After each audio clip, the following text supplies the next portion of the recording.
Ya, jadi kita belum ada Ustadz Wahidin juga belum kelihatan. Baik, Bapak sekalian, mari kita masuk ke screen membaca surat Al-Mursalat.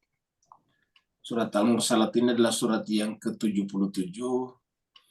Ayatnya pada hari ini kita baca adalah 31 sampai 40. 31 sampai 40. Jadi Bapak Ibu yang mau buka mushafnya atau kitab sucinya dipersilakan, surat 77 ayatnya 31 sampai 40. 31 sampai 40. Mari kita masuk ke screen.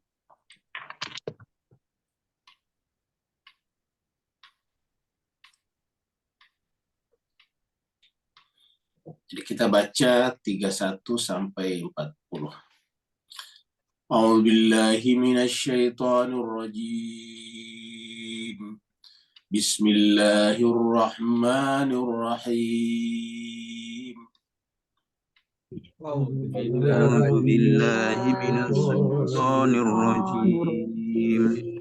بسم الله الرحمن الرحيم. لا ظليل ولا يغني من اللهب. لا ظليل ولا يغني من اللهب. إنها ترمي بشرر كالقصر. إنها ترمي بشرر كالقصر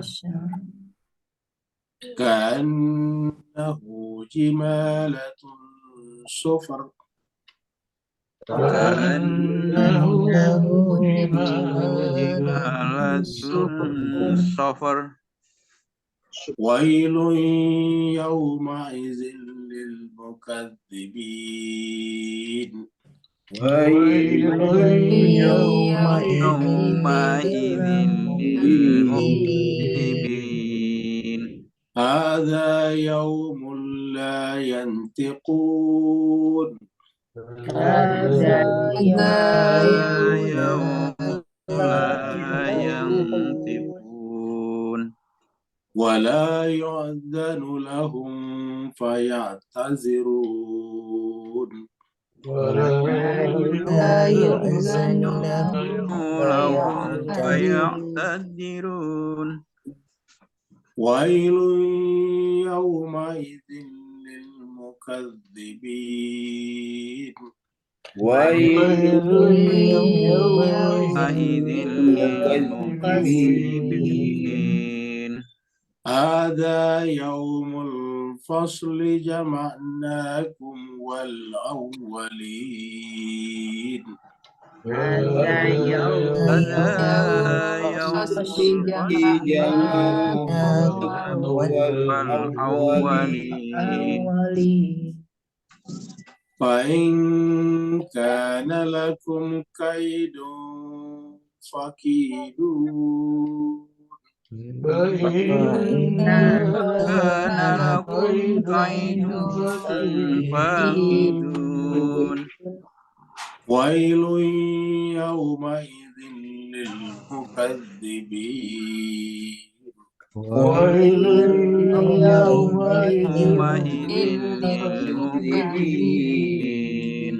صدق الله العلي العظيم. صدق الله العلي العظيم.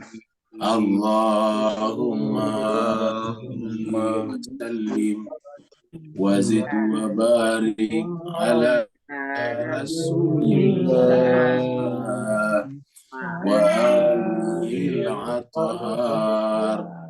على رسول الله وآله الأطهار. اللهم صل على محمد وآل محمد. اللهم صل على محمد وآل محمد. Terima kasih banyak Bapak Ibu sekalian telah ikut berpartisipasi membaca ayat suci Al-Quran dengan harapan, dengan doa Semoga apa yang telah kita baca tadi Allah SWT lipat gandakan pahalanya, karena bulan ini adalah bulan suci Ramadan, Amin ya Allah. bulannya Amin. Al-Quran, dan yang sunnah dianggap pahalanya dihitung seperti amalan-amalan yang wajib. Amin ya Allah.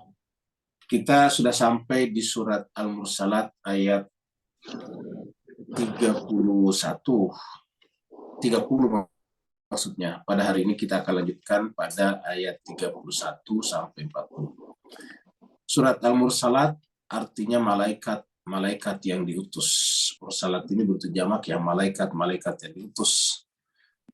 Surat ini turun di Mekah, maka disebutlah dengan surat Makkiyah. Jumlah ayat adalah 50 ayat. Jadi ada 50 ayatnya. Tadi kita sudah baca dari ayat 31 sampai 40, dan berarti bahwa insya Allah besok pagi kita akan selesaikan ayat 41 sampai 50. Kita lihat ayat 30-nya dulu. Kita review dari ayat 30.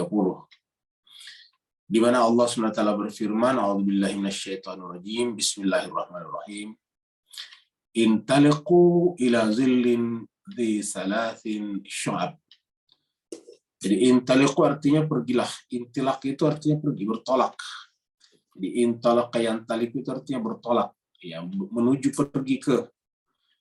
Jadi intalaqa yantaliq itu artinya bertolak ke ataukah menuju ke. Di ke-nya di sini. Intaliqu maka bertolaklah, pergilah. Ila zillin kepada naungan atau mencari naungan di thalathi syu'ab. Jadi kita tahu bahwa di akhirat itu semua orang dapat naungan. Cuma ada naungan yang teduh, ada naungan yang panas. Apa sebabnya? Karena di dunia Allah juga mengibaratkan manusia ini terbagi dua, dan setiap bagian, yaitu setiap kelompok disebut dengan pohon. Pohon itu kan adalah tempat bernaung. Nah, cuma ada pohon yang tempat bernaungnya itu menjadi tempat bernaung tetapi panas. Harusnya kan tempat bernaung itu adalah untuk adem, untuk ngadem, untuk dingin, untuk bersembunyi ataukah berlindung dari panas. Tetapi ada naungan yang justru bahkan 3 cabang panasnya. Di salati syu'abin. Dia memiliki 3 cabang yang masing-masing mendatangkan panas. Jadi masing-masing mendatangkan panas. Ada 3 cabang. Kenapa 3 cabang? Karena berbentuk naungan, berbentuk pohon. Naungan itu adalah pohon. Lalu katakan la zalilin wala yughni minal lahabi. Jadi pada saat itu tidak ada naungan, wala yughni minal lahab, dan tidak lagi mereka bisa menolak. Yughni itu tidak bisa lari, tidak bisa bersembunyi dari al-lahab, dari nyala api neraka. Kata lahab ini ada bahkan suratnya, surat al-lahab.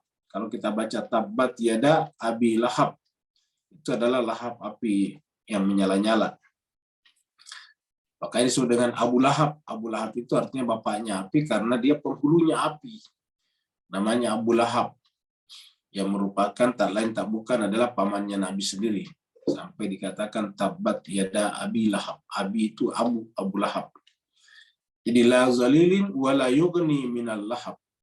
Jadi pada saat itu tidak ada naungan. Maksudnya tidak ada naungan yang bisa memberikan perlindungan dari panasnya api neraka. Kalau mereka punya naungan, naungan itu juga justru terbentuk pohon dari api juga. Jadi pohonnya berbentuk api ataukah pohon yang panas. Kita sampaikan jemaah sekalian, kenapa Tuhan menggunakan kata zalilin? Karena Allah mengibaratkan tadi manusia suci dan manusia yang tidak suci, tetapi kemudian menggunakan agama sebagai tameng, itu sebagai pohon. Mari kita lihat misalnya di dalam surat Ibrahim. Ini ada di surat Ibrahim. Kita bisa lihat dalam surat Ibrahim, surat yang ke-14, ayatnya 24. Ayatnya 24. ayatnya 24. Surat Ibrahim ayat 24.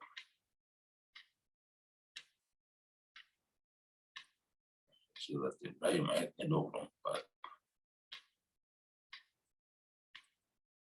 Mana nih? Muncul.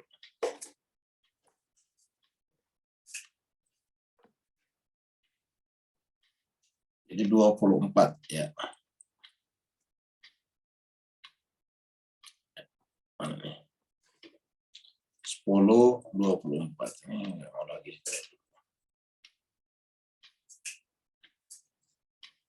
Jadi 24.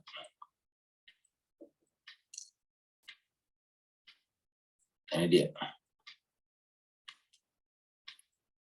Daraballahu masalan. Alam tara. Bismillahirrahmanirrahim. Alam tara.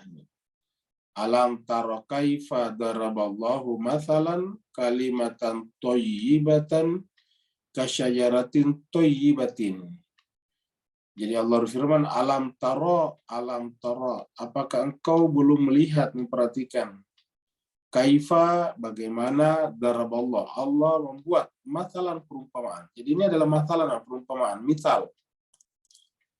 Apa yang dimisalkan di sini, apa yang diumpamakan, yaitu kalimatan thayyibatan. Kalimat yang suci, ini kalimat yang baik, kalimatan thayyibatan. Apa itu kalimatan thayyibatan? Kalimat la ilaha illallah. Tetapi adakah kalimat yang berdiri sendiri? Jawabannya tidak ada. Pasti ada yang mengucapkannya. Ada yang memiliki prinsip itu. Jadi kalimatan thayyibatan di sini adalah Nabi maksudnya. Jadi Nabi itu adalah kalimatan thayyibatan.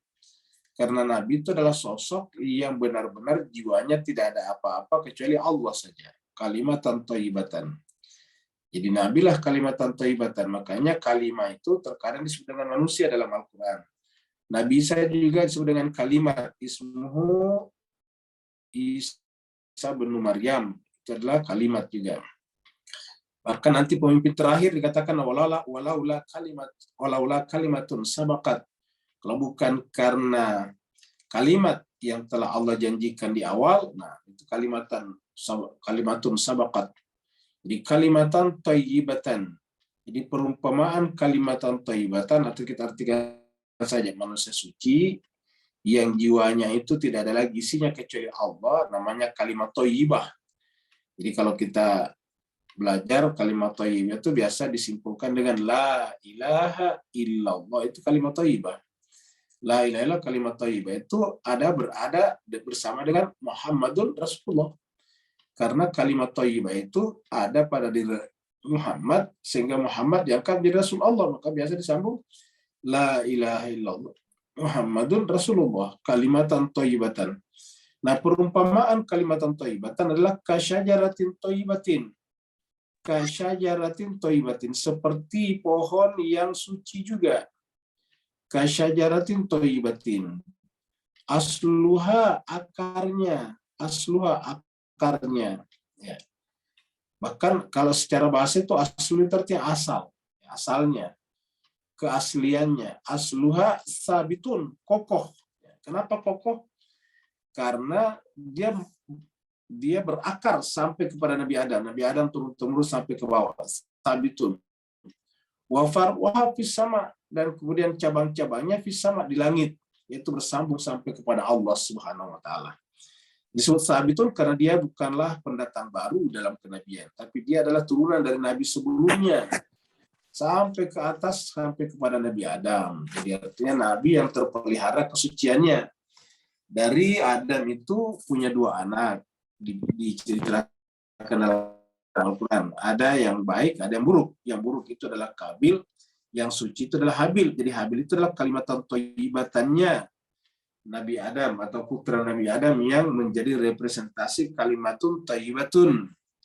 Itulah seterusnya ke bawah sampai kepada Nabi Idris, sampai kepada Nabi Nuh, sampai kepada Nabi Hud, sampai kepada Nabi Saleh, sampai kepada Nabi Ibrahim, Nabi Ismail, Nabi Muhammad kita sallallahu alaihi wasallam, namanya kalimatun thayyibatun. Nah, makanya sebenarnya kasyajaratin thayyibatin, seperti pohon yang suci juga. Nah, pohon ini akarnya sabitun, kokoh. Wa far'uha fis sama, dan ranting-rantingnya, cabang-cabangnya, dahan-dahannya menjulang ke langit. Artinya inilah naungan yang sejati. Bapak bisa bayangkan kalau seperti ini kan pasti naungan nih. Kalimatan thayyibatan kasyajarin thayyibatin asluha thabitun bisa pasti naungan yang indah. Ya. Maka dikatakan tu'ti ukulaha kullahinin. Bahkan setiap masa, setiap umat selalu dia ada buahnya, ada satu yang menjadi pemimpin biizni rabbiha atas izin Tuhannya, karena diutus oleh Tuhan, dilegalisir oleh Tuhan. Tapi Allah katakan wa yadribullah al-amsal, Allah membuat perumpamaan ini linnas bagi manusia la'allahum yatazakkarun, supaya bisa mengambil pelajaran. Jadi artinya apa? Perumpamaan itu untuk kita ambil pelajaran. Nah, dengan demikian perumpamaan itu adalah pasti manusia suci, supaya kita bisa mengambil pelajaran daripadanya, tadzakkarun. Atau melalui mereka kita ingat Allah Subhanahu wa taala. Kata tadzakkarun bisa bermakna mengambil pelajaran, bisa bermakna mengingat. Sebaliknya, kalau pohonnya itu adalah pohon buruk, diartikan dengan ini, wa masalu kalimatin khabithatin. Nah, ada juga kalimat yang buruk, yang jelek. Kalimatin khabithatin. Wa masalu kalimatin khabisatin kasyajaratin khabisatin. Jadi yang namanya kalimat yang buruk ya sama juga dengan pohon yang buruk. Ya, jadi kalimatin khabisatin itu perumpamaannya juga seperti pohon yang buruk.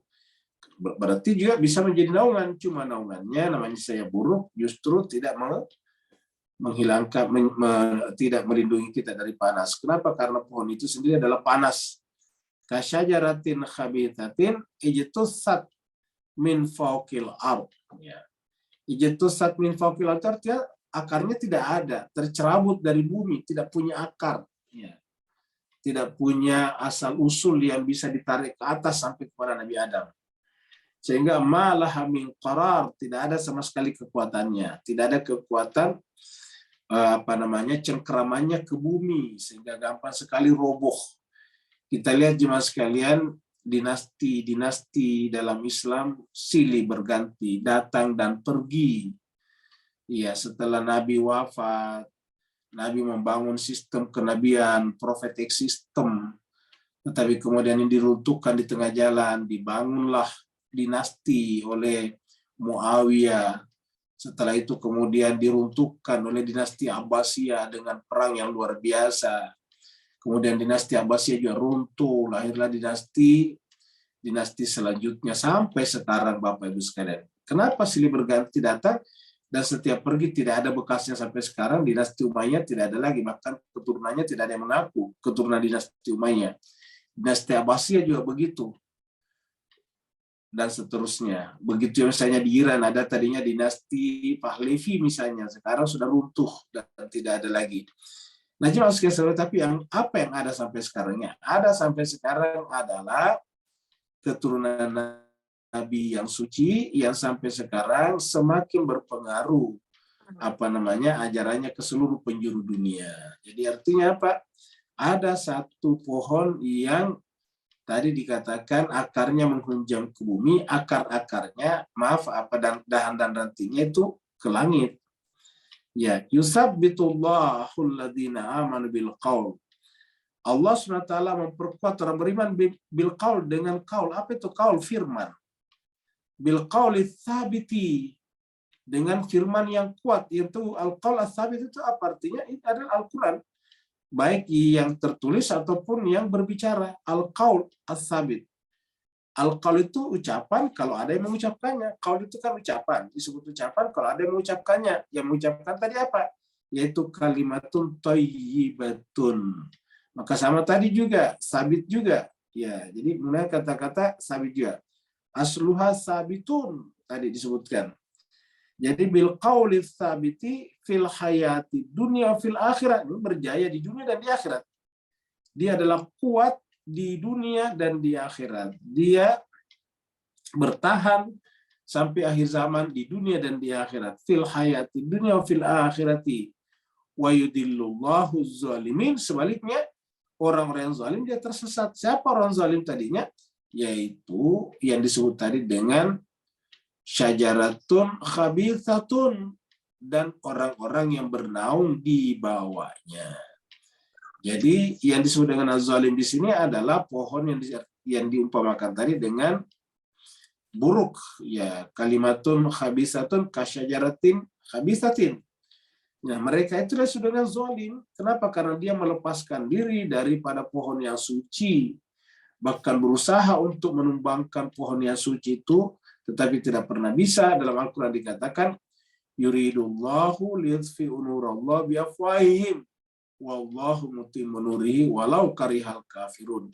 Mereka terus-menerus berusaha untuk memadamkan cahaya Allah yang ada di dalam pohon yang suci itu, tetapi alih-alih tumbang, alih-alih padam, justru api itu semakin sempurna. Cahaya itu semakin sempurna maksudnya. Yuridullahu liyutfi'u nurallah. Itu adalah nur Allah ternyata. Cahaya Allah. Dan cahaya Allah itulah sebetulnya yang keluar dari pohon itu. Yang mereka ingin padamkan, tetapi bukannya padam, tetapi yutimmu nurihi. Allah semakin menyempurnakan cahaya itu. Sampai sekarang kita saksikan. Jadi wa yudhillullahu zalimin wa yaf'alullahu ma yasha, dan Allah melakukan apa yang Dia kehendaki. Jadi inilah jemaah sekalian. Ya. Sekarang kita kembali ke sini lagi. Ya. Jadi intaliqu ila zillin zi salatin syu'ab la zalilin wa la yugni minal lahab. Pada saat itu tidak ada lagi naungan dan tidak ada lagi yang bisa menolong. Kata-kata la yugni, tidak ada yang bisa menolong. Dari mana? Dari nyala api neraka, dari panasnya api neraka. Di dalam ayat lain dikatakan yauma la yanfa'u malun wala banun illa man atallaha biqalbin salim.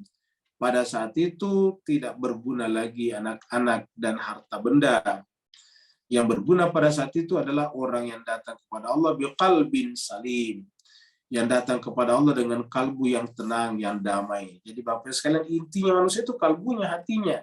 Karena disebutkan di situ yauma la yanfa'u malun wala banun. Pada saat itu harta benda dan anak-anak tidak berguna lagi. Illa, kecuali man atallaha biqalbin salim, kecuali orang yang datang kepada Allah dengan kalbu yang damai, biqalbin salim. Ini adalah ilustrasi api neraka. Jadi Bapak bisa bayangkan kalau semburan api seperti ini. Ini kan kalau Bapak lihat, ini adalah semburan api yang menuju ke kita. Seakan-akan semburan menuju ke kita. Bapak Ibu bisa bayangkan kalau semburan ini menimpa diri kita, wajah kita, tubuh kita, dan itulah azab api neraka. Ya. Innaha tarmi bisyararin kal qasar. Inna, sungguhnya api neraka itu tarmi, melontarkan, bisyararin, bunga api, kal qasar, seperti istana. Maksudnya tinggi. Yang dulu namanya istana itu kan tinggi, satu-satunya gedung yang tinggi dulu istana, Pak Bos sekalian. Belum ada gedung bertingkat seperti sekarang. Kalau istana bisa dibikin tinggi, bahkan bisa dibikin bertingkat. Kenapa? Karena banyak budak-budak yang mengangkat air ke tempat yang tinggi. Jadi yang tinggi dulu itu cuma istana saja. Coba kita lihat misalnya kalau pergi ke tempat-tempat bekas-bekas kerajaan Romawi misalnya, atau Persia, itu tinggi-tinggi. Nah, pada saat itu belum ada gedung bertingkat seperti sekarang karena belum ada lift, belum ada listrik. Nah, maka pada saat itu hanya istana-istana saja yang tinggi. Maka dikatakan innaha tarmi bisyararin kal qasar. Sungguhnya bunga api neraka itu, atau percikan-percikan api neraka itu adalah tarmi, terlontar, ya, memancar, bisyararin, bagaikan bunga api yang besarnya seperti istana. Jadi kata-kata tarmi itu secara bahasa artinya melempar, ya, tarmi. Ingat ayat dalam surat Al-Anfal, ma ramaita iz ramaita walakin Allah rama, itu melempar. Nah, jadi artinya bahwa sumber neraka itu, sumber api itu melontarkan percikan-percikan api, bunga-bunga apinya yang tinggi ke angkasa seperti istana. Bisa juga bermakna istana dulu itulah yang banyak apinya, lampu-lampunya, kan dulu belum ada listrik, Pak sekalian. lampu-lampu itu terdiri daripada obor ataukah pelita yang besar itu. Jadi istana-istana lah dulu yang punya api yang ramai seperti itu. Jadi banyak sekali obor-obor yang dinyalakan di sekitar istana pada saat itu. Jadi sehingga dari jauh kelihatan istana itu dikepung oleh api. Nah, seperti itu. Kalau rakyat biasa, obornya paling satu, itu pun juga dinyalakan hanya pada saat masih beraktivitas dan dimatikan pada saat berhenti beraktivitas. Kenapa? Karena obor itu kan juga biaya, kos. Beli obor atau beli minyaknya juga itu adalah biaya. Sehingga orang rakyat biasa biasanya menyalakan obornya, menyalakan diannya hanya pada saat dibutuhkan saja. Nah, ini adalah innaha tarmi bisyararin kal qasr. Sesungguhnya api neraka itu meluncur, terlontar seperti bunga api. Syarar itu adalah bunga. Bunga api kal qasr yang tingginya seperti istana atau ramainya seperti istana. Ka'annahu jimalatun sufar. Seakan-akan bunga api raksasa itu jimalatun. Maksudnya cepatnya lontar-lontaran itu sama dengan jimalatun sufar. Seperti mana onta-onta yang kuning. Kuning karena api itu kan pada umumnya warna kuning kelihatannya. Jimala ini dari kata jamal. Jamal itu adalah unta. Ya, jadi jamal itu adalah unta. Ini adalah jimalatun. Ka'annahu jimalatun sufur. Seakan-akan jimalatun, unta-unta yang sufur. Asfar itu kuning. Jadi bunga api itu adalah berwarna kuning kebanyakan. Jadi ka'annahu jimalatun sufur. Jadi api neraka seperti tadi kita bayangkan berwarna kuning. Apinya, lidah-lidah apinya, flame-nya. Jadi seperti itulah jilatan-jilatan apinya menyembur begitu jauh sehingga kita lihat tidak ada tempat untuk lari, tidak bisa keluar daripadanya. Dan hebatnya lagi kalau itu berbentuk pohon tadi kita lihat. Berbentuk pohon sehingga ketika kita bernaung di bawahnya bukannya kita menjadi adem tetapi tambah panas. Nah, jemaah sekalian ini sebetulnya perumpamaan yang berkaitan dengan di dunia. Di dunia ini ada pohon-pohon, ada seperti itu, pohon api sebetulnya. Kelihatannya dari luar bagus tetapi sebetulnya di dalamnya adalah api yang yang panas. Itulah sebabnya Bapak Ibu sekalian di dalam surat Yasin juga, Yasin itu kan sebetulnya Nabi Muhammad kita. Yasin adalah Muhammad. Di akhirnya dan di dalam surat Yasin itu dijelaskan bahwa Allah mengutus rasul demi rasul. Dan rasul yang dimaksud di situ adalah utusan rasul, utusan Nabi. Menurut riwayat, rasul yang dimaksud dalam surat Yasin itu adalah utusan Nabi Isa alaihissalam ketika Nabi Isa mengutus utusan-utusan ke wilayah-wilayah sekitar seperti seperti wilayah-wilayah sekitar Turki dan sebagainya. Jadi setiap utusan itu disebut dengan rasul karena memang secara bahasa rasul artinya utusan. Jadi kalau arsala itu artinya mengutus, arsala yursilu mengutus. Yang diutus namanya rasul. Jadi itu adalah utusan-utusan. Nah, jadi utusan-utusan Nabi itu jemaah sekalian berbahagia adalah ditolak pada saat itu. Bahkan ada yang dianiaya. Seperti yang kita lihat di dalam surat Yasin itu bahkan diancam dengan dirajam. Ya lanarjumannakum, kalau kamu tidak berhenti, kalau kamu wa illam tantahu lanarjumannakum, kalau kamu tidak berhenti kami akan merajam. Merajam itu lempar batu sampai mati. Nah, tetapi cuma sekian serbagian di ujungnya dijelaskan bahwa sebetulnya siapakah lawan daripada nabi-nabi ini? Yaitu juga berbentuk pohon, tetapi keluar daripadanya api. Itu di surat Yasin bagian terakhir, itu adalah pohon yang hijau, tetapi keluar daripadanya api. Nah, seperti itulah juga. Di kita ini jemaah sekalian berhati-hati, karena ada kelihatannya seperti pohon, seperti tempat bernaung, hijau, tetapi ternyata di dalamnya api, seperti ini.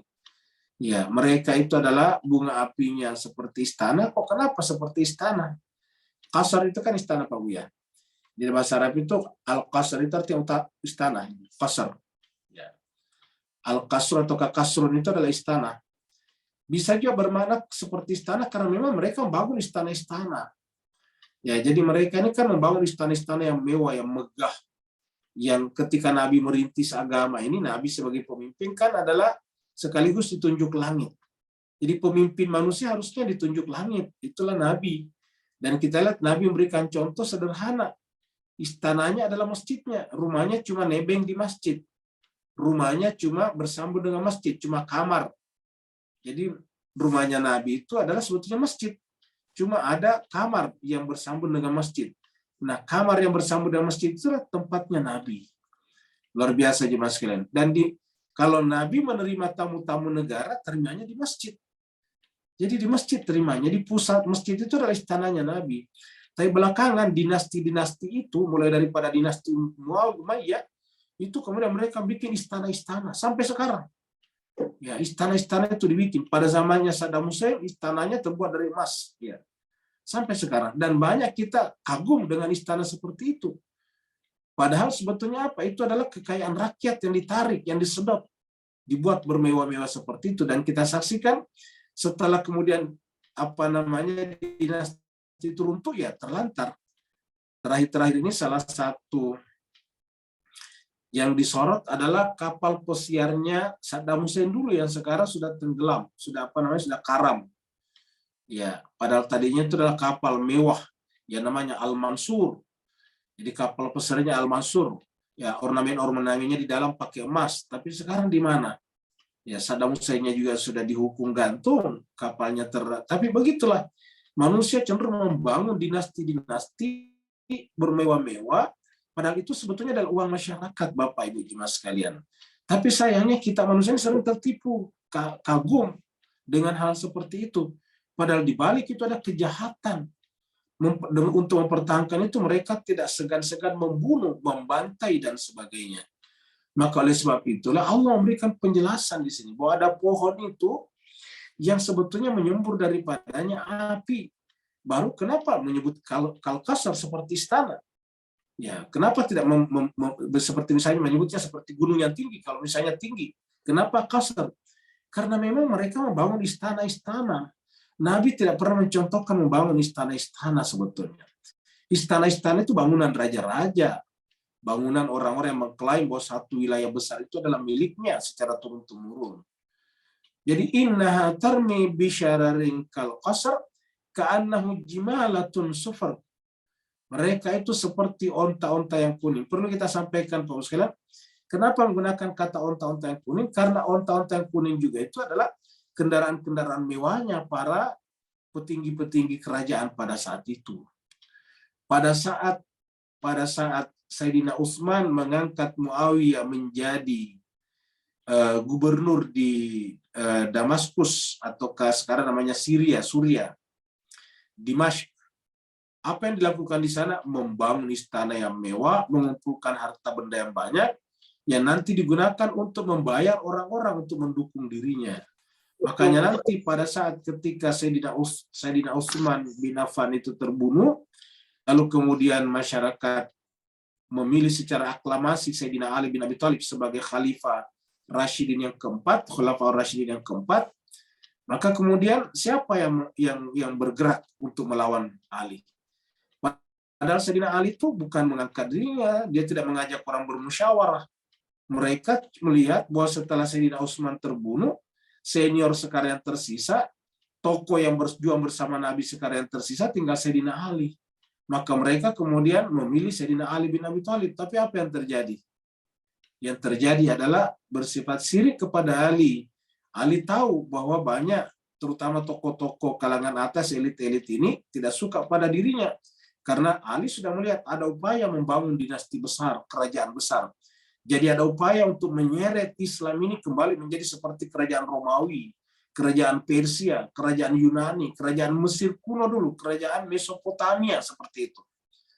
Dan usaha itu telah bersungguh-sungguh dilakukan. Makanya ketika Sayyidina Ali naik dan mencoba menegakkan keadilan, bersikap egaliter kembali, akhirnya mulai diperangi. Maka Nabi Ali tahu, maka dia pindahkan pusat pemerintahan khalifah pada saat itu ke Irak, Kufah sekarang. Di Kufah.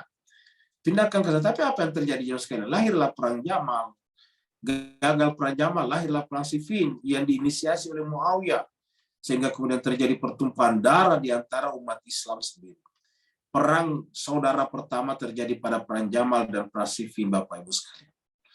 Nabi bersusah-susah payah menyatukan manusia pada saat itu, bukan hanya umat Islam, menyatukan manusia.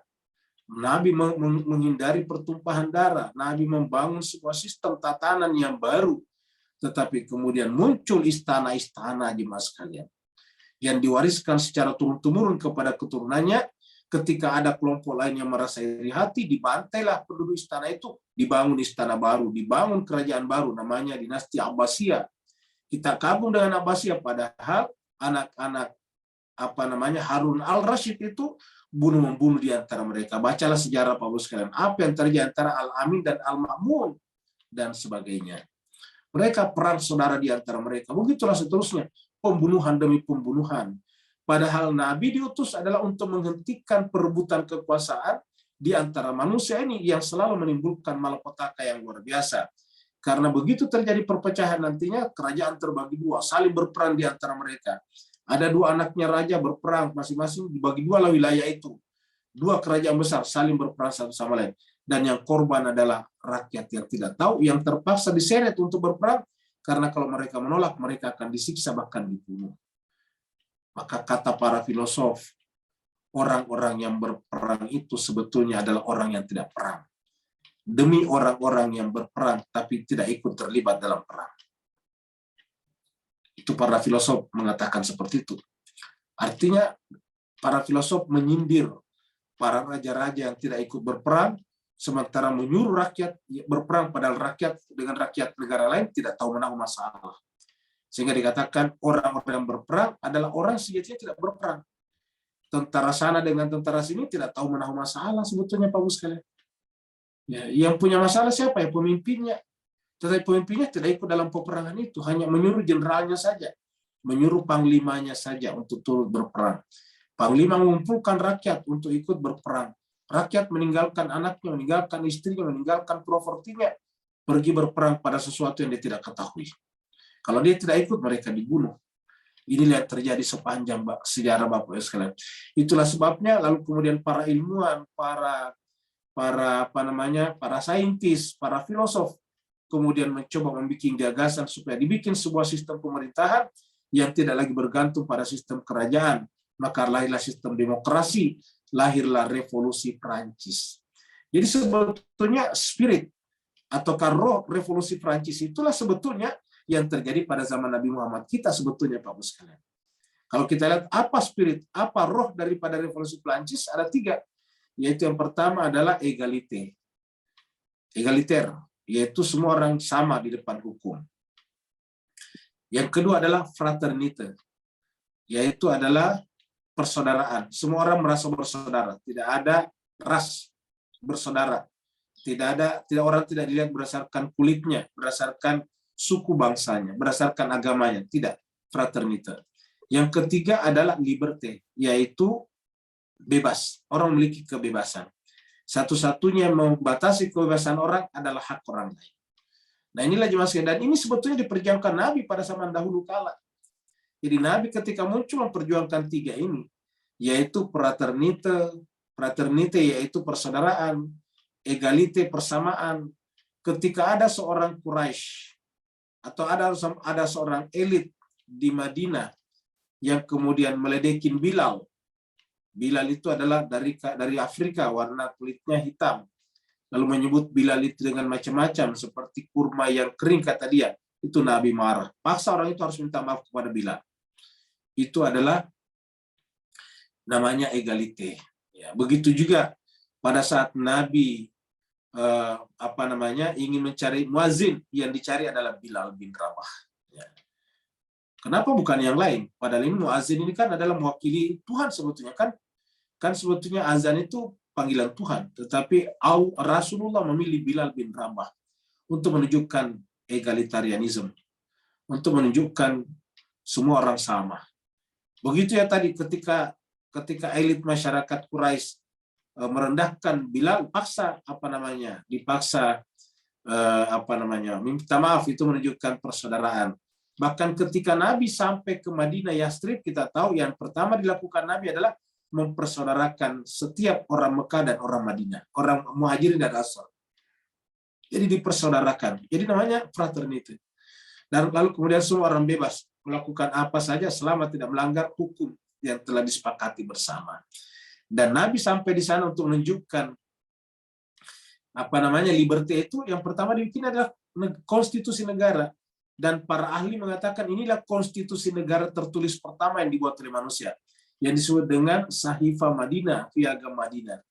Tetapi sayang seribu sayang, apa yang diperjuangkan Nabi selama 23 tahun diruntuhkan oleh munculnya dinasti-dinasti yang sampai sekarang kita saksikan, Bapak Ibu, masih ada dinasti-dinasti itu di dalam dunia muslim sekarang. Terutama di Timur Tengah, kita lihat Saudi itu berbentuk dinasti, ya. Satu-satunya negara yang namanya dialamatkan kepada moyangnya, yaitu Ibnu Saud, namanya Saudia. Sama dengan dulu dinasti Umayyah, dari Umayyah juga. Jadi nama-nama dinasti seperti itu. Nah, jadi jemaah sekalian serbaik, innaha tarmi bisyararin kal qasr ka'annahu jimalatun sufar. Mereka itu seperti onta-onta yang kuning, karena onta kuning ini adalah onta-onta pilihan dari siapa? Dari petinggi-petinggi elit istana. Nah, jemaah sekalian serbahagia, pada akhirnya nanti kita di akhirat kita akan seperti patung saja. Dan kita tidak bisa berbicara. Jadi masker di sini adalah ilustrasi saja. Di akhirat nantinya kita tidak bisa berbicara lagi, tidak bisa berargumentasi lagi, jemaah sekalian. Ya. Wailu yauma idzil lil mukadzibin, maka kecelakaanlah neraka wailah pada saat itu bagi orang-orang yang mendustakan. Jadi diulangi berkali-kali ini. Jadi Bapak sekalian, kita sudah berkali-kali menemukan ini di surat Al-Mursalat ini. Wailu yauma idzin lil mukadzibin, maka kecelakaan neraka wailah pada saat itu bagi orang yang mendustakan. Mendustakan apa? Kebenaran. Kenapa? Karena dengan mendustakan tadi kebenaran, maka sistem pemerintahan yang dibuat manusia adalah bersifat monarki absolut. Monarki absolut itu artinya apa? Kekuasaan mutlak pada raja. Dan raja-raja itu kebanyakan bukan manusia suci, sehingga gampang tersulut oleh emosinya, sehingga orang gampang dibunuh begitu saja. Wailu yauma idzil lil mukadzibin, bisa dibunuh secara pribadi, bisa mengerahkan pasukan untuk menyerang negara lain, sehingga terjadilah perang antar negara yang mengakibatkan tadi pertumpahan darah, menyebabkan kematian massal tadinya, menyebabkan kota-kota dibakar dulu pada zaman dulu kan bukan dibom tapi dibakar.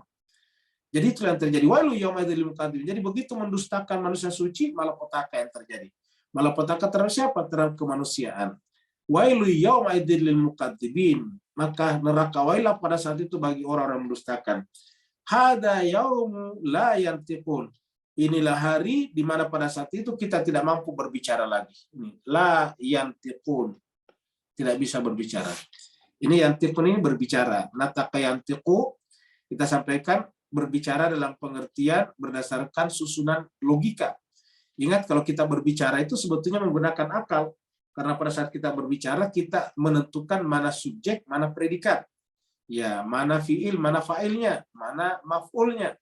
Itu ditentukan seperti kalau kita berbicara. Jadi orang berbicara itu sebetulnya menggunakan akalnya dengan sempurna. Jadi hada yaumul la yantiqun. Inilah hari tidak ada lagi yantiqun.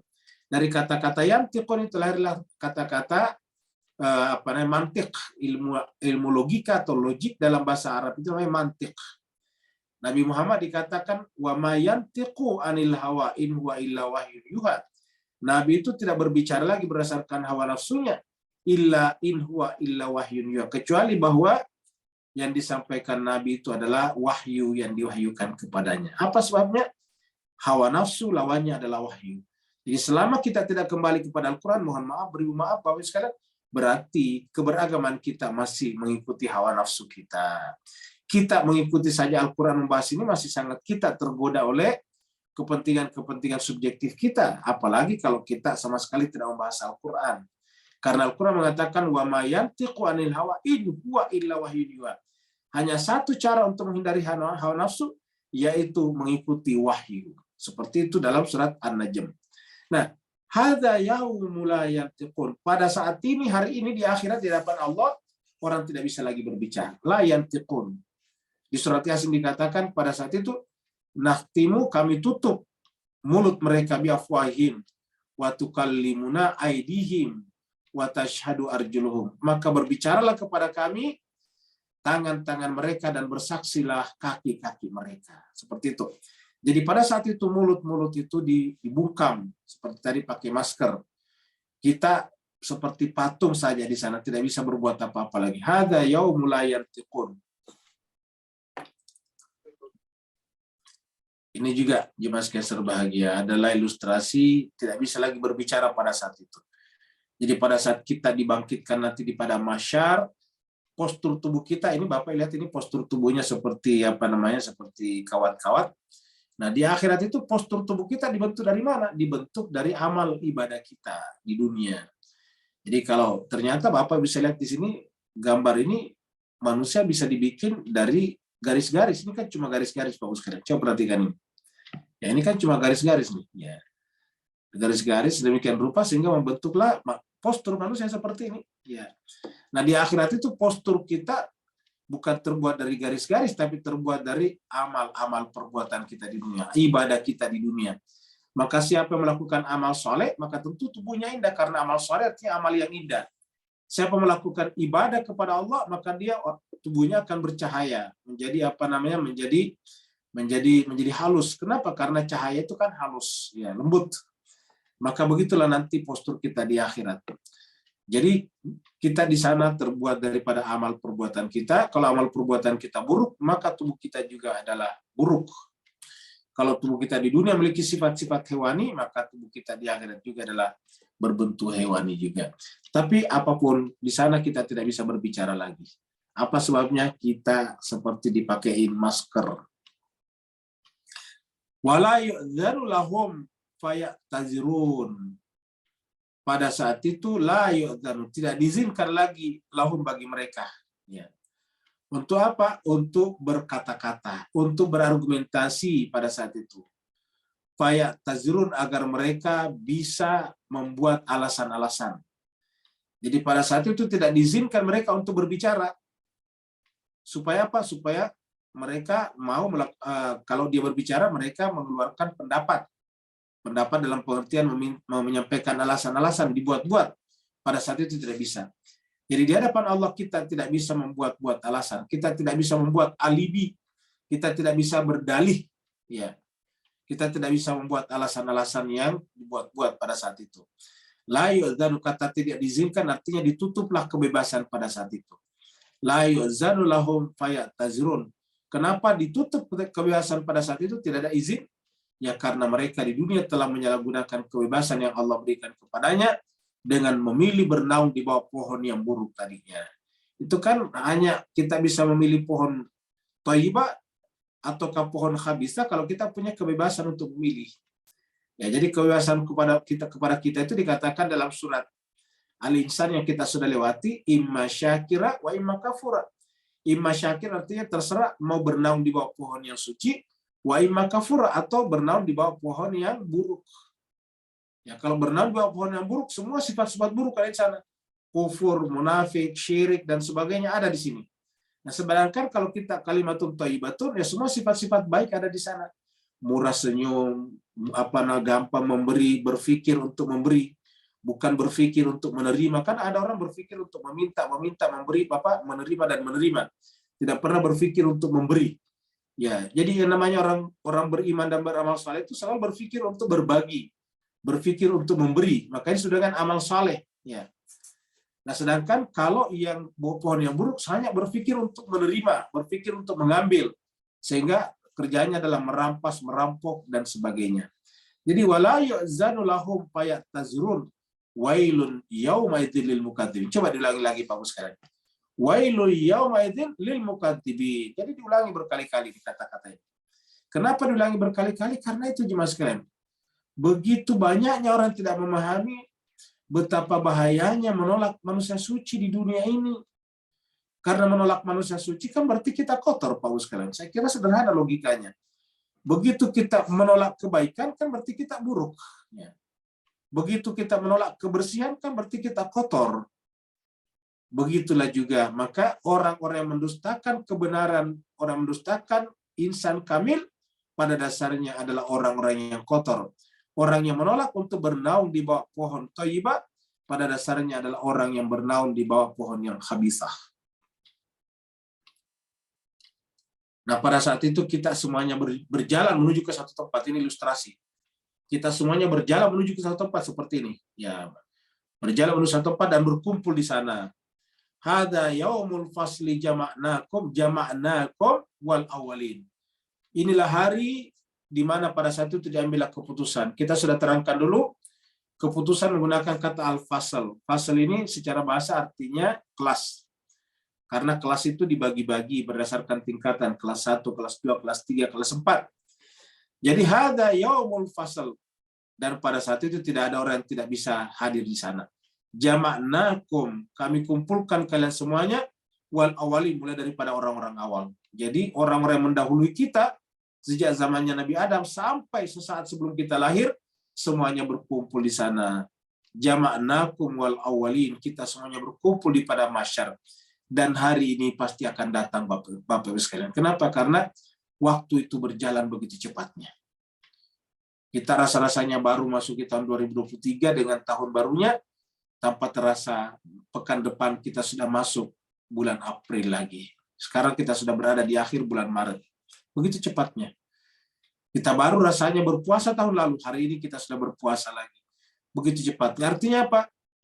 Kemarin kita hidup, tapi suatu saat hari ini kita diusung ke kuburan. Itu pasti akan datang. Tidak ada pengecualian di sana. Semuanya kita akan sampai ke sana, Pak Ibu sekalian. Sesehat-sehatnya Bapak Ibu sekalian, sesehat-sehatnya kita akan sampai kepada titik itu, yaitu titik di mana nyawa kita akan berpisah dari tubuh kita, dan tubuh kita yang sekarang bergerak-gerak, berbicara, akan menjadi kaku, dan namanya mayit yang diusung ke kuburan. Orang bisa membuat tipu daya kepada Allah dengan menciptakan kesenangan-kesenangan, dengan merasa seperti ini dia bersenang-senang. Dia lupa kalau sebetulnya ketika menyalakan kembang api, waktunya sedang bertambah. Tapi mereka seakan-akan tidak bersyukur, mereka bersenang-senang, bergembira ria begitu saja. Padahal pergantian tahun artinya apa? Usia semakin bertambah. Usia semakin bertambah artinya apa? Jarak tempuh kita ke alam barzah, ke kuburan semakin dekat. Harusnya kita semakin serius. Harusnya semakin banyak menangis. Harusnya semakin banyak berenung. Harusnya semakin banyak kita melihat ke dalam jiwa kita. Apakah kita sudah punya persiapan?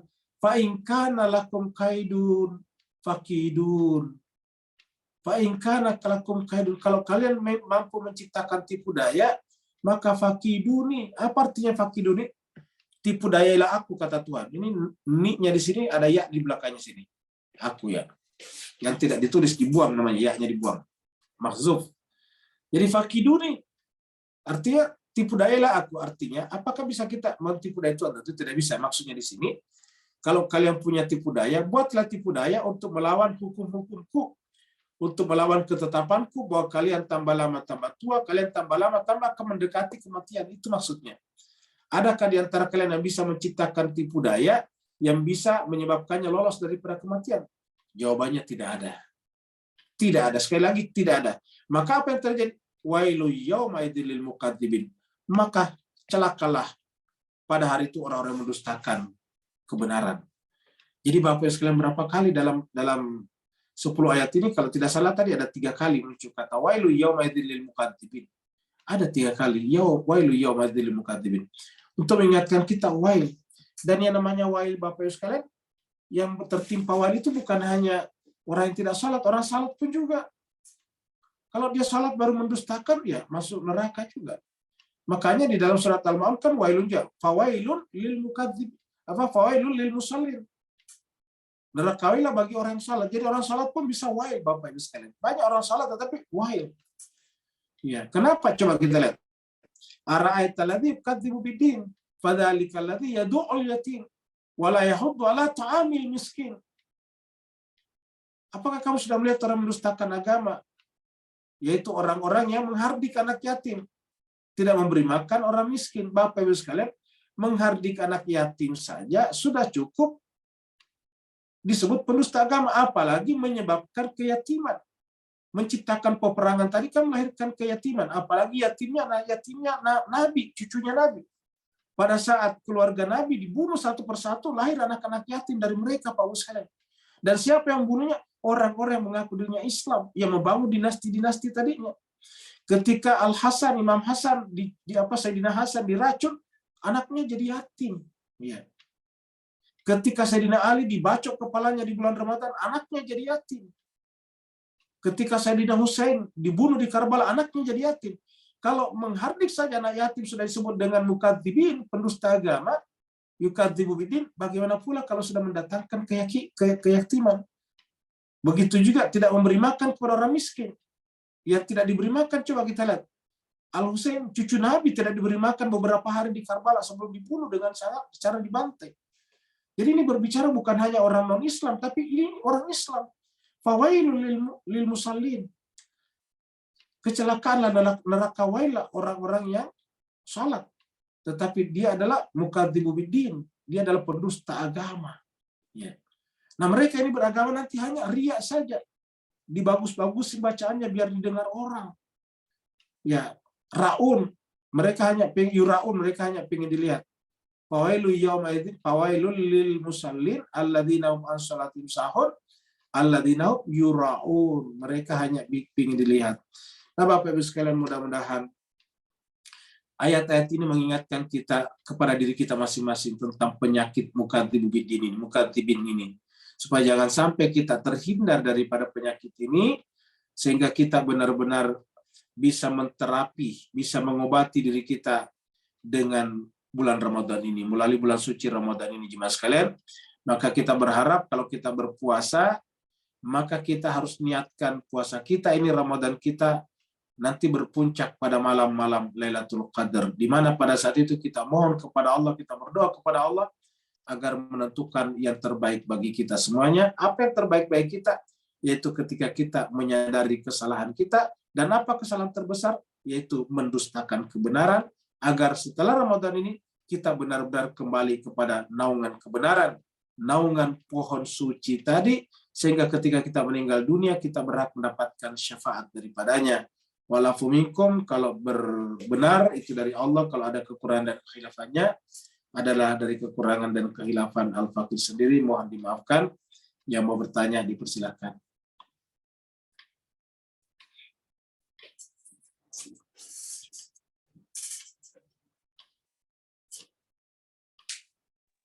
Waalaikumsalam. Waalaikumsalam warahmatullahi wabarakatuh. Silakan Pak Nur. Alhamdulillah, barakallahu fiik. Assalamualaikum warahmatullahi wabarakatuh. Bismillahirrahmanirrahim. Ustaz, beri pencerahan kalau Kazabah tadi ditajalikan jadi makhluk. Siapa dia bagi kita di alam sana, Ustaz? Afwan, barakallahu fiik. Nah, jadi jemaah sekalian berbahagia, kalau kita kita wakilkan ataukah kita gambarkan azab itu sebagai makhluk di alam sana, di alam berikutnya, maka tentu akan berbentuk bermacam-macam. Dapat Bapak bisa bayangkan ada makhluk yang berbentuk hewan-hewan, berbentuk babi misalnya, berbentuk harimau, berbentuk macan, lalu kemudian mengeluarkan panas dari tubuhnya. Karena dikatakan di dalam Al-Quran, para ahli neraka itu saling membakar satu sama lain. Kan di dalam surat Al-Baqarah dikatakan, "Fa'illam taf'alu wa lan taf'alu fattaqun naral ladzi waquduhan nasu wal hijara." Jadi waquduhan nasu wal hijara, bahan bakarnya neraka itu adalah manusia dan batu. Jadi bahan bakarnya manusia dan batu. Apa artinya manusia? Manusia saling membakar satu sama lain. Artinya setiap berdempetan saling panas satu sama lain. Saling saling memberi panas, memindahkan panas. Yang sana memindahkan panas ke sini, yang sini memindahkan panas ke sana, sehingga mereka semakin bersentuhan, semakin berteriak. Begitu juga batu, kita sudah terangkan dulu kenapa disebut dengan batu, karena jiwa mereka, hati mereka membatu di dunia. Karena hati mereka membatu, maka kebenaran tidak bisa mereka masuk. Tidak bisa masuk melalui mata mereka tidak bisa masuk melalui pendengaran mereka, bahkan tidak bisa masuk melalui akal pikiran mereka. Mereka inilah yang disebut dengan ulaika kal an'am bal hum adal. Nah, mereka ini adalah hewan ternak. Tapi hewan ternak apa? Hewan ternak yang panas tadinya. Kal an'am bal hum adal. Mereka seperti hewan-hewan ternak nanti di akhirat. Hewan ternak itu kan macam-macam, Bapak sekalian berbahagia. Dapat kita bayangkan kalau kita bangkit di akhirat seperti hewan ternak, dan kemudian dari tubuh kita keluar panas yang menyengat. Nah, jemaah sekalian berbahagia, apa sebabnya? Seperti yang dikatakan tadi pagi Ustaz Wahidin, bahwa akibat itu tergantung pada sebab. Dunia ini adalah sebab dan akhirat adalah akibat. Maka berkali-kali Allah menyebut akhirat itu sebagai al-akibah. Akibatul muttaqin. Akibat. Jadi akhirat itu berkali-kali disebut dengan akibah. Jadi akibat itu adalah akhir, ujung. Jadi akhirat itu adalah akibat, sedangkan dunia adalah sebab. Jadi dengan demikian di dunia ini marilah kita melakukan sebab-sebab yang baik, dan supaya kita tertuntun melakukan sebab-sebab yang baik, kita harus mengikuti tuntunan juga. Yaitu apa tuntunannya? Kitab suci Al-Quran. Berikutnya lagi Pak sekalian. Waalaikumsalam. Waalaikumsalam warahmatullahi wabarakatuh. Silakan Pak. Ada pernah terbaca satu hadis daripada para imam kita lah. Ketika itu mungkin di waktu haji lah, di mana imam mengatakan bahawa aku melihat ramai yang melakukan tawaf, tetapi hanya segelintir saja yang aku lihat manusia, yang lainnya adalah haiwan. Bisa terangkan apakah haiwan itu satu siksaan bagi sebagai manusia yang melakukan tawaf, ibadat solat lah, ya kan? Tetapi dia bukan tawaf sebagai peribadi manusia. Tapi imam mengatakan mereka adalah binatang. Mohon pencerahan, Ustaz. Baik, terima kasih banyak Pak Burhan. Jadi Bapak Ibu sekalian berbahagia, jadi memang kalau kita lihat hakikat jiwa manusia, kan yang menentukan nanti di akhirat adalah jiwa. Yang menentukan perbuatan manusia juga jiwa. Kita sampaikan, kita urut kembali bahwa akhirat itu adalah akibat, dunia adalah sebab. Apa yang menjadi sebab di dunia? Amal-amal perbuatan kita. Itu amal dari mana munculnya? Jawabannya dari jiwa. Kalau amal buruk, ya pasti menunjukkan jiwanya buruk. Amal baik menunjukkan jiwanya baik. Jadi jiwalah yang menentukan. Jadi hakikat manusia itu adalah pada jiwanya. Nah, di akhirat nantinya itu ketika dikatakan yauma idzin yasdurun nasu ashtatan liyura a'malahum famay ya'mal mithqala dzarratin khairan yarah wa may ya'mal mithqala dzarratin syarran yarah. Artinya apa? Pada saat itu nantinya kita semuanya keluar dari alam barzakh kita ashtatan. Ashtatan kita artikan bermacam-macam. Bukan sendiri-sendiri, maksudnya sendiri-sendiri ya, tapi maksudnya berbeda-beda setiap orang sesuai dengan amal perbuatannya. Jadi kita artikan saja ashtatan bermacam-macam bentuk. Karena di belakangnya ada kata-kata siapa yang beramal kebaikan akan kelihatan pada dirinya. Siapa yang beramal keburukan walaupun sebesar zarah kelihatan pada dirinya. Wa may ya'mal mithqala dzarratin khair yarah wa may ya'mal mithqala dzarratin syarr yarah. Jadi yang muncul pada tubuh kita nantinya adalah amal perbuatan kita. Amal perbuatan kita itu adalah dimulai daripada jiwa kita. Maka hakikat diri kita sekarang adalah di jiwa, ya, di jiwa. Kalau jiwa kita kembali kepada fitrah, maka jiwa kita menjadi suci. Amal perbuatan kita menjadi baik, dan nanti di akhirat kita akan tampil sebagai manusia yang paling sempurna sesungguhnya. Di sanalah di akhirat benar-benar muncul apa yang disebut dengan laqad khalaqnal insana fi ahsani taqwim. Itulah sebetulnya kesempurnaannya nanti di akhirat. Di akhiratlah nanti muncul kata-kata ulaika khairul bariyah. Mereka itu adalah khairul bariyah, sebaik-baik makhluk. Itu nanti di akhirat. Nah, hakikatnya jiwa kita. Nah, orang-orang suci, Bapak sekalian, seperti para imam, para nabi, bisa mengetahui hakikat manusia, walaupun jiwa itu adalah tidak kelihatan. Walaupun kita lihat tubuh kita seperti ini. Tetapi dia bisa melihat. Nabi sendiri sudah mengatakan, saya mendengarkan langkah-langkah kakinya Bilal di dalam surga. Apa artinya? Di balik tubuhnya Bilal yang merupakan budak belian yang berwarna gelap, tetapi Nabi mengatakan Bilal itu adalah makhluk yang terbaik. Khairul bariyah. dengan menggunakan kata-kata, saya mendengarkan langkah-langkah kaki Bilal di dalam sorga. Saya mendengarkan bunyi terompah Bilal ketika melangkah di dalam sorga. Nah, begitu yang dikatakan oleh Imam Shadiq misalnya, ketika mengatakan bahwa betapa banyak orang yang tawaf di Ka'bah itu kalau kita lihat hakikatnya adalah bukan manusia. Dan di dalam Al-Quran ada mengatakan ketika Bani Israel itu tidak patuh kepada nabinya, membangkang kepada Nabi Musa ditinggalkan pada saat berkhutbah atau pada saat memberikan wejangan di dalam tempat ibadah, mereka meninggalkannya, maka Allah mengutuknya sebagai kera yang hina. Kunu kiradatan khasyin. Jadilah kamu monyet yang hina. Kenapa kata monyet yang hina? Karena manusia itu, Pak Bu sekalian, ketika dilepaskan daripada akal sehatnya, maka dia menjadi monyet yang sesungguhnya. Karena postur yang paling mirip dengan kita ini kan adalah monyet sebetulnya. Nah, maka pada saat itu dikatakan, jadilah kunu kiradatan. Kiradatan itu adalah monyet.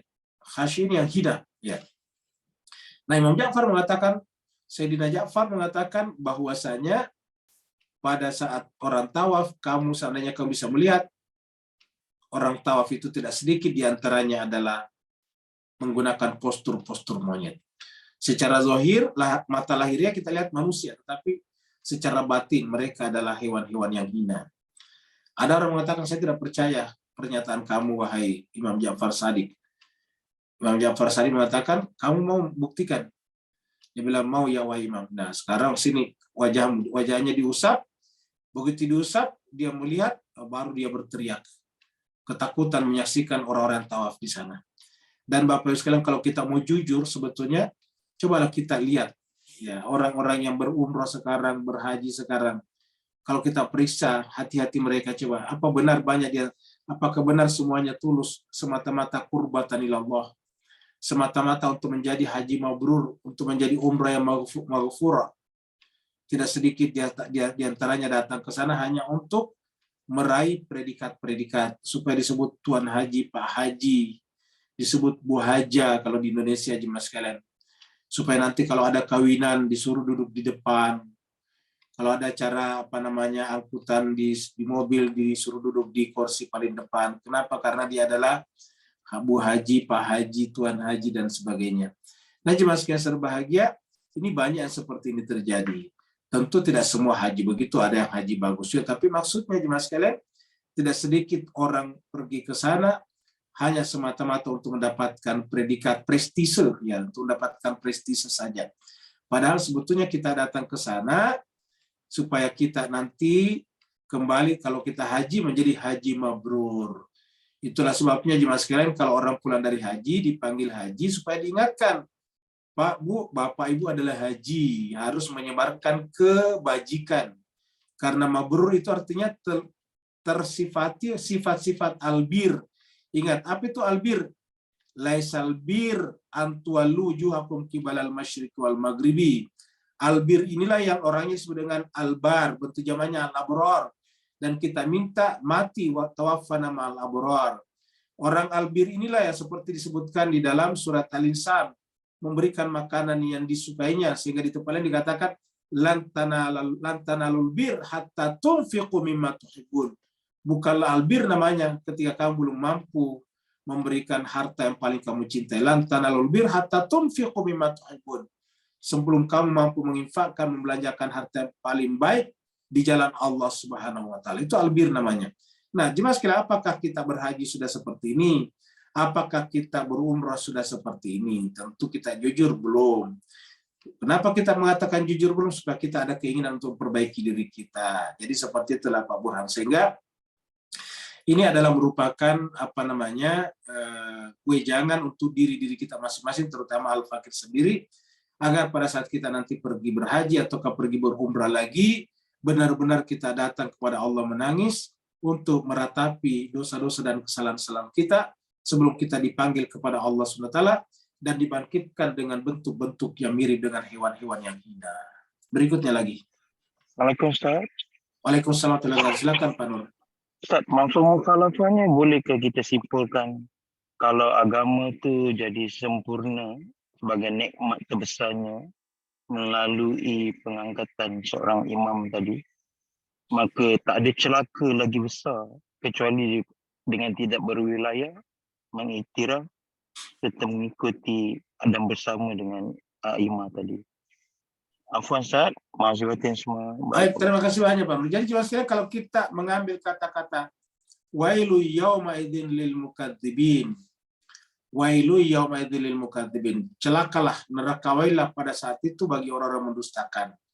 Karena yang didustakan tadi adalah kebenaran ataukah sosok, oknum, person, individu yang suci, yaitu para nabi, rasul, dan imam, ataukah pasangan suci daripada Al-Quran, maka tentu mafhum mukhalafahnya adalah bahwa merupakan kenikmatan tertinggi, kebahagiaan terbesar bagi manusia karena diutus kepadanya nabi dan rasul. Karena diutus kepadanya nabi dan rasul, inilah kenikmatan terbesar sebetulnya. Kenikmatan terbesar bukan karena kita bisa naik pesawat kemana-mana. Kenikmatan terbesar bukan karena kita bisa berbicara dengan sahabat dan kerabat kita dari jarak jauh. Kenikmatan terbesar kita bukan karena kita bisa sekolah tinggi-tinggi. Kenikmatan terbesar bukan karena kita punya anak-anak yang semuanya lulus dengan predikat yang baik. Tetapi kenikmatan terbesar itu adalah karena Allah menurunkan kepada kita, mengirim kepada kita Nabi dan Rasul, dan mengirim kepada kita kitab suci Al-Quran. Inilah kenikmatan yang terbesar yang harus kita syukuri Bapak Ibu sekalian. Maka ketika Allah mengatakan imma syakira imma kafura, maka yang dimaksud adalah itu. Imma syakira adalah apakah kita menerima kitab suci ini, apakah kita menerima insan suci ini, ingat Al-Insan, surat Al-Insan, insan suci, ataukah kita menolaknya. Maka Tuhan tidak paksakan kepada kita, tapi Allah mengatakan setiap pilihan ada akibatnya. Innal abrara, Inna atadna lil kafirina salasilan wa aghlala wa sa'ira.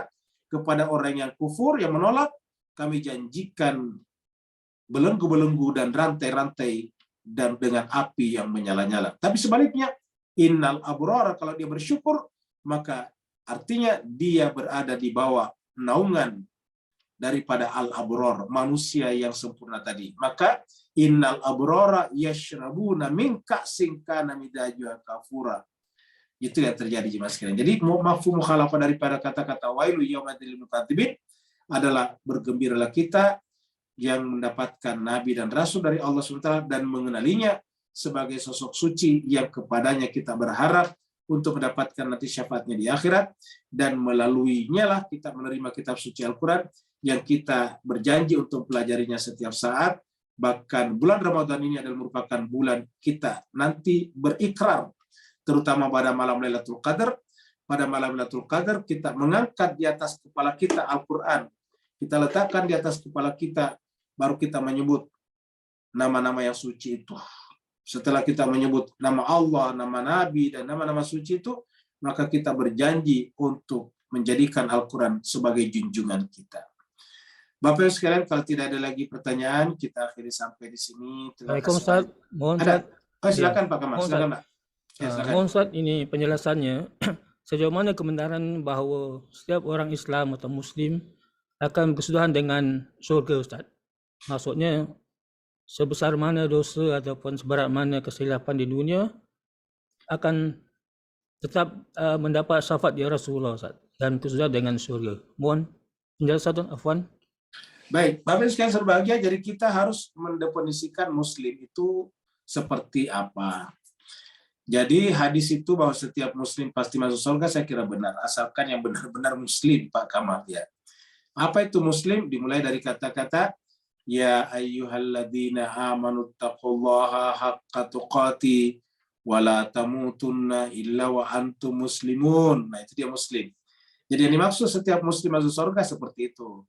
Wala tamutunna illa wa antum muslim. Jangan mati sebelum Muslim. Kenapa? Karena hanya orang Muslim yang masuk surga. Tapi Muslim apa? Seperti yang disampaikan dalam surat Ali Imran ayat 101 itu. Jadi kita ulangi lagi. Ya ayyuhalladzina amanu taqullaha haqqa tuqati. Jadi pertama dia beriman, kemudian bertakwa, baru wala tamutunna illa wa antum muslimun. Dan apa itu bertakwa? Bernaung di bawah Al-Quran dan pasangan Al-Quran. Zalikal kitab la raiba fihi hudal lil muttaqin. Orang bertakwa itu pasti punya pemimpin imam. Wa ja'alna lil muttaqina imama. Seperti itu Pak Kamal. Jadi dengan demikian setiap orang Muslim pasti masuk surga. Yang perlu kita evaluasi sekarang, yang perlu kita hisap sekarang dari kita, apakah kita ini benar-benar sudah masuk kategori muslim. Karena muslim menurut siapa? Tentu menurut Allah, bukan menurut kita, bukan menurut perasaan kita, bukan menurut kata si A, si B, si C. Tapi muslim itu menurut Allah SWT. Kalau dia muslim, maka dia pasti masuk surga. Di antara tanda-tanda muslim, kata Nabi, orang muslim itu adalah orang yang orang lain selamat. Muslim itu kan menyelamatkan. Orang muslim itu adalah orang yang orang lain selamat dari tangan dan lisannya. Ulangi lagi, kata Nabi, orang muslim itu adalah orang yang orang lain selamat dari tangan dan lisannya. Kalau orang seperti itu pasti muslimnya masuk surga. Ada lagi hadis Nabi mengatakan, "Man kana yu'min billahi wal yaumil akhir falyakul khairan aw liyasmut." Yang beriman sesungguhnya, kata Nabi, adalah orang yang apabila berkata-kata pasti baik-baik. Kalau dia tidak bisa berkata baik-baik, maka pasti dia diam. Tapi kalau berkata macam-macam, menyakiti orang, menyerang orang, menggibah, pekerjaannya menggunjing, bagaimana bisa disebut dengan beriman? Sedangkan hadis Nabi mengatakan, "Man kana yu'min billahi wal yaumil akhir falyakul khairan aw liyasmut." Siapa yang benar-benar beriman kepada Allah dan hari akhirat, maka hendaklah dia berkata-kata yang baik-baik saja, atau kalau enggak bisa berbaik, maka yasmut, diam saja. Di hadis lain dikatakan, "Man kana yu'min billahi wal yaumil akhir falyukrim daifahu." Siapa orang beriman kepada Allah dan hari akhirat, hendaklah memuliakan tamunya. Itu yang ditujukan oleh Imam Ali Zainal Abidin ketika menjamu salah satu jenderal Muawiyah yang melarikan diri bersembunyi di Madinah dan diperlakukan dengan sangat baik. Begitu juga dikatakan, "Man kana yu'min billahi wal yaumil akhir falyukrim jarahu." Siapa orang beriman kepada Allah dan hari akhirat, hendaklah memuliakan tetangganya. Nah, jemaah sekalian berbahagia, sementara kita lihat tidak sedikit orang Islam yang menganiaya tetangganya, bukan dengan fisik, tetapi dengan suara yang keras, dengan mengganggu, tengah-tengah malam sudah mengganggu, berisik dan sebagainya. Padahal ada orang yang tidur, ada orang di rumahnya juga salat tahajud, ada orang di rumahnya mengaji baca Al-Quran, tapi terganggu dengan suara-suara yang sangat berisik. Oleh sebab itulah jemaah sekalian berbahagia, yang dimaksud tadi adalah muslim dalam pengertian benar-benar muslim. Terima kasih banyak Bapak Ibu sekalian. Mohon maaf atas segala kekurangan. Wal afu minkum. Selamat berbuka puasa yang kedua. Wassalamualaikum warahmatullahi taala wabarakatuh. Waalaikumsalam. Terima kasih Pak Ustadz. Syukran Ustaz.